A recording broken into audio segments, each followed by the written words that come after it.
Welcome to this course, Introduction to Cybersecurity, a presentation of coding boot camps. This is our final video on Introduction to Cybersecurity.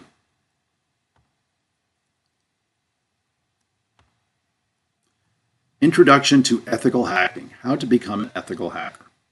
Our topics here is what is an ethical hacker, requirements to become an ethical hacker, roles and responsibilities of an ethical hacker, ethical hacking skill set, ethical hacking job trends, how much money does an ethical hacker make, ethical hacker job profiles, and companies hiring ethical hackers.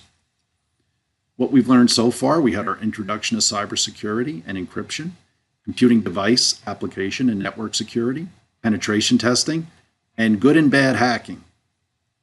So hacking can be legal if done with permission. It's like an inspection to see if there are any problems with a device or a building or some kind of machine to find those weaknesses and fix them. Computer experts are often hired by companies to hack into their systems to find those vulnerabilities and those weak points to see if they can be hacked and to see if they can be resolved before a real hacker comes in and causes real damage.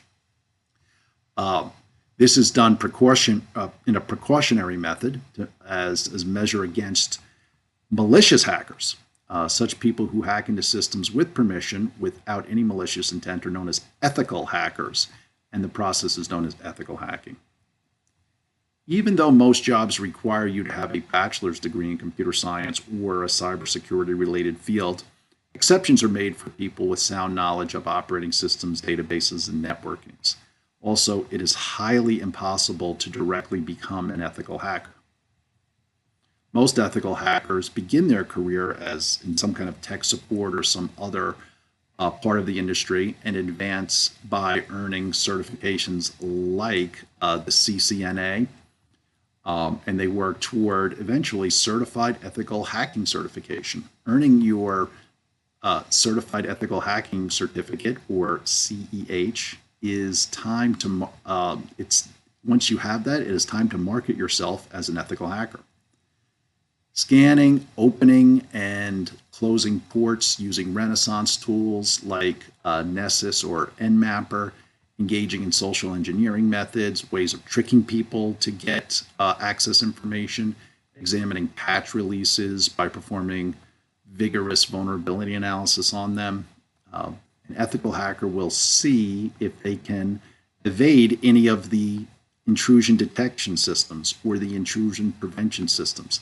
Honeypots or firewalls. Honeypots sometimes can be bait to attract a hacker to a harmless part of the organization, or a harmless, something that the hacker might think is actually valuable, but is actually, there's nothing in there that's valuable, and it attracts and distracts a hacker. Ethical hackers can employ other strategies like sniffing out networks, bypassing and cracking wireless encryptions, and hijacking web servers and web applications.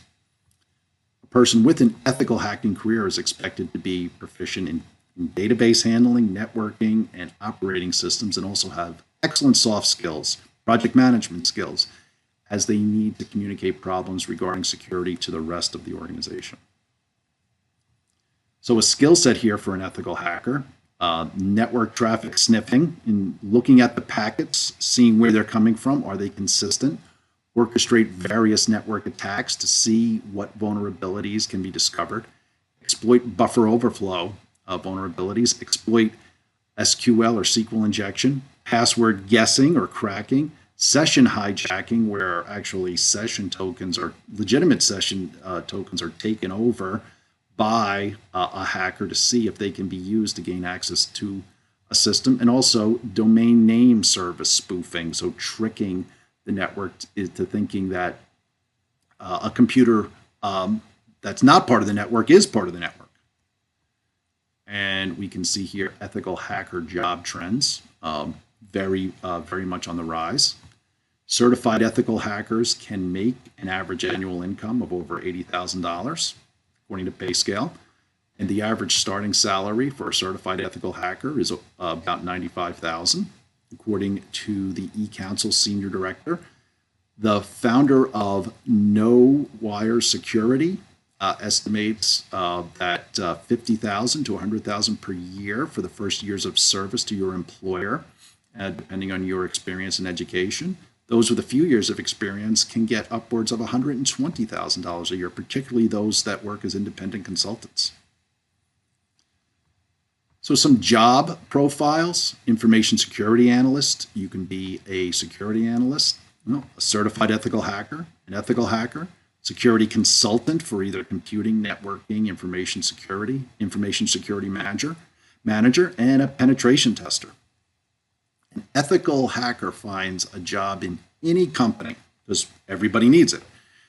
Any company that has an internet-facing site or anything to do with the web. Right? They can be educational institutions like MIT, or even private companies, financial institutions, insurance institutions, food service. It's everybody's a software and a data company these days. Retail. So companies ranging from all of those industries. Apart from these, you also get a chance to work for the military, for the government, intelligence agencies like the CIA, Mossad, and the NSA. So what we learned in this session: who is an ethical hacker, requirements to become an ethical hacker, roles and responsibilities of an ethical hacker skill set, and ethical hacker job trends. Again, please look into these highly recommended classes: Introduction to the Linux operating system, Introduction to blockchain cybersecurity, and Introduction to Python programming. Thank you for watching this course on Introduction to Cybersecurity. This has been a presentation of Coding Bootcamps. Thank you again for taking this course in Introduction to Cybersecurity, a presentation of Coding Bootcamps. And we covered our cybersecurity introduction, and we discussed how cybersecurity works. The list of topics we covered are cybersecurity overview, a review of cryptography, computer security and application security, network security, penetration testing, hacking and ethical hacking, and how to become an ethical hacker. Congratulations, you have finished this class.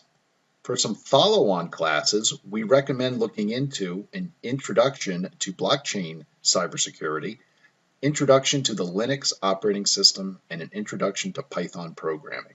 This is a really good course. Thank you again for taking this course, and thank you for working with Coding Bootcamps. See you in the next class.